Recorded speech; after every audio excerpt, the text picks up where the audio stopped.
Fireball and Lightning Bolt often dominate combat with their high damage and large area effects, but they're seldom useful outside of combat. Likewise, a spell like Leomund's Tiny Hut or Mordenkainen's Magnificent Mansion are some of the very best out-of-combat spells, but you'll rarely find the time it takes to use their 1-minute cast times during actual combat. Today, we'll be going over some of the most versatile spell options that you can use both inside and outside of combat effectively. That way, you can get the most use out of your known and memorized spells. Starting us off at number 10, we have Silence. Silence is a second level illusion spell that takes 1 action to cast, has a 120-foot range, and lasts up to 10 minutes with concentration. For the duration, no sound can be created within or pass through a 20-foot radius sphere, centered on a point chosen within range. This makes any creature inside deafened and negates any thunder damage from happening in the sphere. Most importantly, for combat purposes, it also prevents any spell that requires verbal components from being cast inside the area, and most spells have a verbal component. While there's no fighting warping damage associated with it, it's a relatively inexpensive way to disable the most dangerous kind of enemy, a spellcaster. Spells tend to have the highest impact you can muster in a single turn of combat, so robbing your opponent of this utility and power, while your own casters stay safely inside of the silent sphere, can really warp a fight. The only downside is that the 20-foot radius is usually able to be escaped with 1 move action, but in confined spaces or in an enemy already caught in melee combat, this can completely shut them down. On the other side of things, Silence is one of the most useful stealth tools in the game. Being able to commit any covert action you want with a guarantee that no sound will escape has an absurd amount of use. You can drop it on some lookouts or guards you intend to take down before infiltrating some sort of lair or dungeon, and they won't be able to shout for help.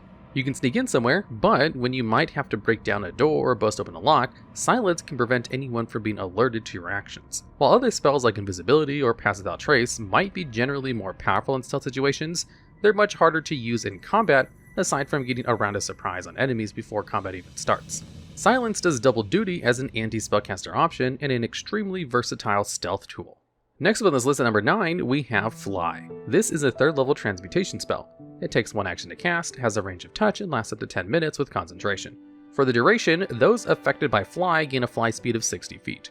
Fairly simple, but Fly is one of the most necessary spells in the game to have access to for a number of situations. In combat, sometimes you're up against flying enemies and your primary damage dealer needs to get into melee range to dish out their damage. In those situations, Fly is generally the best option for the job.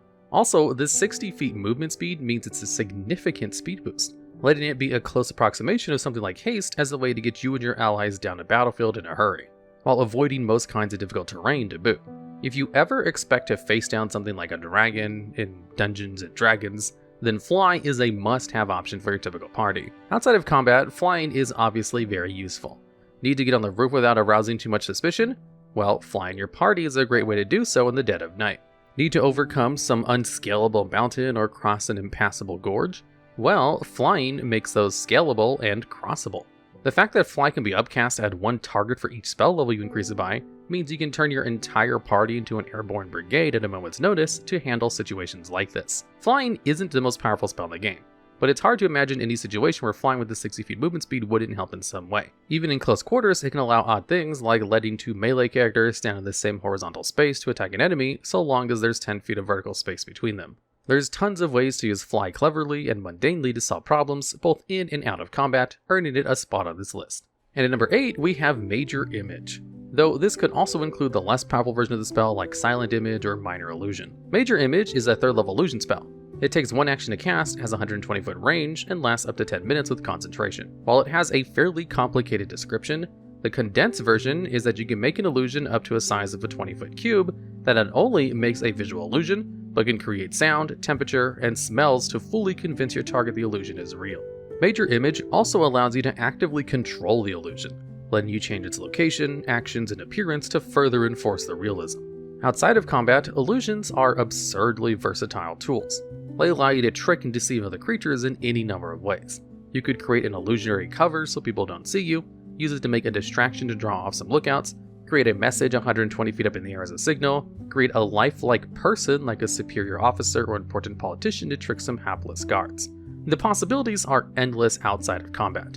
It's not quite as powerful in combat compared to other potential 3rd level spells, but still has plenty of uses. It'd be insane for a group of orcs to see a 20-foot tall dragon or other dangerous creature magically manifest in front of them and not cause some kind of hesitation. While illusions often lack direct mechanical effects, Major Image requires an action to use an investigation check against your spell save DC to discern if it's real or not, otherwise they'll believe the illusion. This can mean in combat, creatures have to use their turn to discern the illusion so as long as it's something dangerous enough for them to want to avoid, and I doubt some lower tier enemies want to be incurring opportunity attacks from such a monster, if they assume it's real, and just run right through it. To some degree, an illusion's power will often be at the discretion of how your dungeon master interprets it.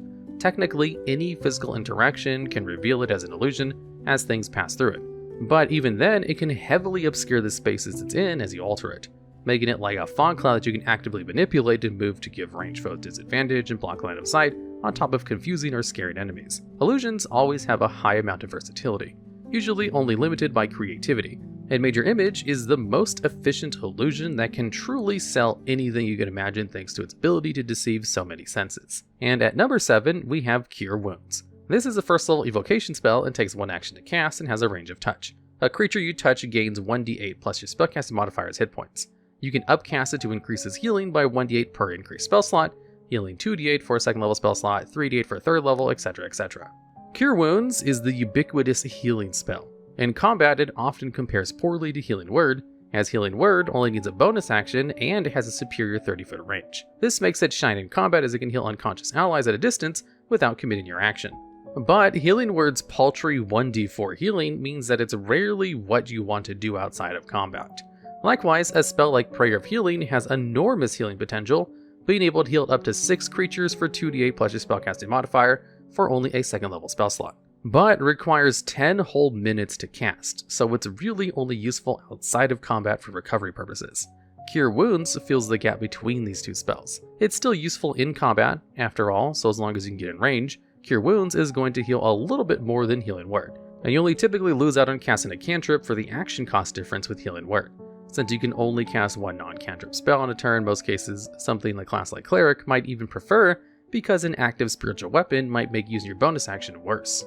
Outside of combat, you can scale Cure Wounds with spell slots to heal those in need, where Healing Word's 1d4 doesn't scale nearly as well with upcasting. It might still not be as efficient as a Prayer of Healing, but it's often good enough to keep your party going.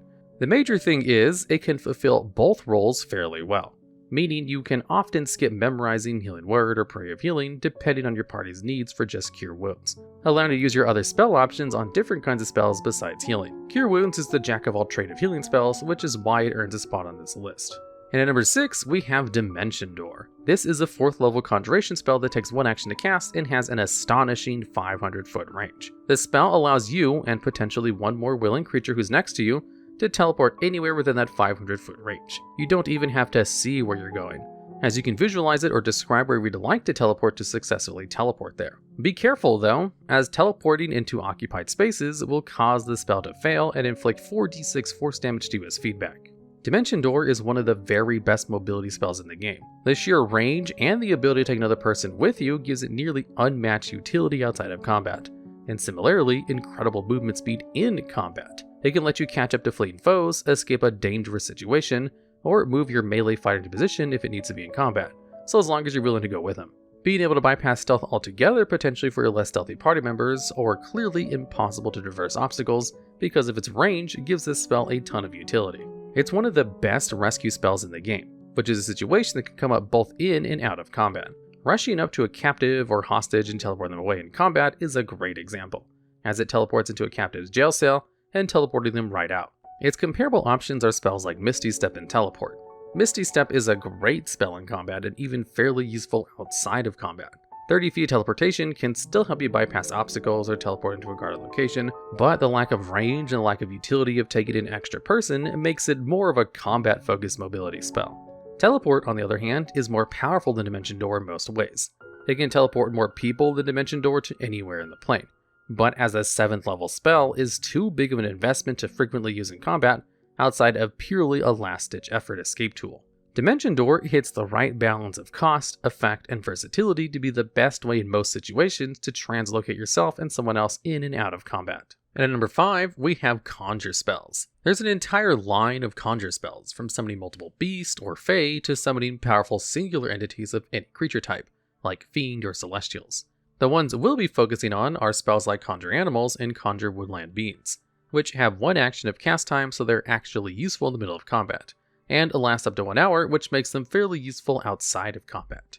They have a similar function of summoning one or more creatures, usually with some Dungeon Master discretion, in occupied spaces within 60 feet of you. Summon spells like these are often some of the most powerful combat spells in the game, as they fundamentally change the most important deciding factor in most fights: action economy and hit points. Adding a fully active and powerful creature, or several less powerful creatures to aid you in combat, both provides you with more actions with which to do more damage or to thwart enemies, but more importantly provides you extra bodies to soak up damage from attacks and spells that you and your allies won't have to suffer. Take a group of 4 level 5 players that has around 150 hit points combined. Summoning 4 black bears with a Conjure Animal spell at 19 hit points apiece is 76 more hit points for your enemies to chew through, a greater than 50% increase in your party's hit points with just one spell. Outside of combat, these conjuration spells have quite a few uses. You can use them to give you and your party help actions in odd situations, or to go ahead into dungeons and trigger traps or ambushes as forward scouts. Summoning a bunch of bears can also serve as a very effective fear tactic in more tense encounters that haven't quite gotten to combat yet. You can create a quick and dirty labor force to help move something large or dig a trench. There are tons of creative ways that summoning your own little army can be used outside of combat. That said, the outside of combat applications aren't quite as powerful as the combat ones. But considering summoning spells are arguably the most powerful combat spells in the game already, all the added non-combat utility is an added benefit that makes them no longer dead weight outside of combat, like the comparable blast or control spells like Fireball or Hypnotic Pattern. The only thing that stops these spells from being higher is the Dungeon Master's discretion, as they technically get to choose what you summon. This can somewhat limit their effectiveness if the Dungeon Master gives you something not quite as intimidating or effective as an army of bears or pixies. Still, it's hard to argue with the power, potential, and versatility of these spells. And at number 4, we have Revivify. This is a 3rd level necromancy spell which costs 1 action to cast and has a range of touch. The effect is quite simple. You touch the body of a creature who's died within the last minute, expend diamond dust worth 300 gold pieces, and bring the deceased creature back to life with 1 hit point. Revivify is one of the most unique spells in the game. The biggest limitation on it is obviously the 1 minute time total for death, meaning you can't use it to revive someone who died a few days ago who you happened upon and would like to help. Spells like Raise Dead, Resurrection, or True Resurrection are your only options there. But every single spell specifically designed to bring someone back from the dead like this one costs more than 1 action. This renders all of them completely useless in the middle of a combat situation. Revivify is the combat revival spell. Like a quick application of CPR, it's the only way to get someone who has actually died back into a fight. This alone makes it one of the most mandatory spells for 5th level and higher parties to gain access to if they can, as it's a fairly irreplaceable effect outside of magic items that duplicate it. But even beyond its combat application, it's still a great spell for out of combat. The most common time you will need a spell to resurrect someone outside of combat is directly after combat, when you have defeated the encounter but suffered a death in the process. Usually a full minute doesn't pass between a death and the end of combat, one way or another, and Revivify is the most efficient use of a spell slot to bring someone back from the dead in this situation. Likewise, there are plenty of non-combat situations that can get someone killed. A horrible fall, some kind of a hazardous environmental situation, or a deadly trap are all ways someone can die outside of combat, and a hasty revivifying is the most effective and efficient way to bring them back without wasting time, spell slots, or more expensive materials for the more powerful revival effect like Raise Dead. Revivify is arguably the most irreplaceable spell in the game at this level for its versatility and function, despite the very specific situations where it's needed. But that impossible to substitute quality both in and out of combat is what earns it such a high spot on this list. And at number 3, we have Suggestion, though this could also include the much more powerful Mass Suggestion spell for similar reasons. Suggestion is a 2nd level spell with a casting of 1 action and a range of 30 feet, and a duration of up to 8 hours with concentration. Suggestion allows you to force a target to make a wisdom saving throw, and on a failure, they abide by and seek to accomplish a 1 or 2 sentence long suggestion of an activity that you give them. The only caveats are that the activity is reasonable and doesn't cause the target to harm itself in an obviously preposterous way, such as setting themselves on fire or jumping off of a cliff, and you and your allies don't harm the creature during the duration. Suggestion is specifically powerful outside of combat because of its long duration, and the exact ways you can make a creature do what you want. Need to bypass a guard? Cast Suggestion on them and say, I need you to let anyone you see in this party in and out of the premise for the next 8 hours. And on a failed save, you completely solve that problem. You can suggest someone with expertise or authority to assist you as if they were your closest friend for the next 8 hours. Being able to control the actions of another being for such a long duration makes it useful in basically every social, political, and even stealth situation imaginable. Inside of combat, Suggestion is one of the few control spells that can take control of another creature that doesn't make them roll the saving throw with advantage. Spells like Dominate Person or Dominate Monster do give you more direct control and are more powerful than Suggestion, but if you're already fighting the target, they get advantage on the save, dwindling their usefulness in combat on top of being a higher level spell with shorter durations. Suggestion is arguably the best spell in social situations in the game, and its higher power level in combat on top of that makes it one of the most versatile spells in and out of combat in D&D. Likewise, Mass Suggestion is a 6th level version of Suggestion with all the same upsides, but the duration is longer at 24 hours, and it has no concentration and can affect up to 12 creatures. Certainly more powerful, but the 6th level spell slot is a lot more investment when it comes to a 2nd level one, which we'll often do. And at number 2 on our list, we have Polymorph. This is a 4th level transmutation spell that takes 1 action to cast, has a 60-foot range, and lasts up to 1 hour with concentration. It allows you to transform a creature within range to any beast you know of with the same CR or lower as its original CR or level. If this new form drops to 0 hit points, the affected creature reverts back to its original form, suffering any excess damage to their normal hit points. If the creature is unwilling, they can make a wisdom saving throw to resist the effects. Like Suggestion, Polymorph has more powerful variants, like Mass Polymorph or True Polymorph, that have similar applications. Polymorph's versatility in and out of combat is insane. In combat, you can functionally use it to instantly defeat any enemy, so long as they're capable of being polymorphed and fail a wisdom saving throw. Turn some nasty monsters into a harmless snail or other non-threatening creature while you either deal with its allies or get a full hour to set up a coup de grace style finish on it. This makes it one of the most powerful single target control spells in the game. More often though, Polymorph can warp combat by using it on your allies. You gain access to Polymorph at 7th level, and CR7 beasts like giant apes, or at 1 level higher, Tyrannosaurus Rexes, are significantly stronger than your average level 7 player character. They dish out an absurd amount of damage, and more importantly, have tons of hit points. The Conjure Animals example previously added 76 hit points, but turning your Raging Barbarian into a giant ape gives them an absurd 157 hit points on top of crazy high damage fist and rock throw attacks.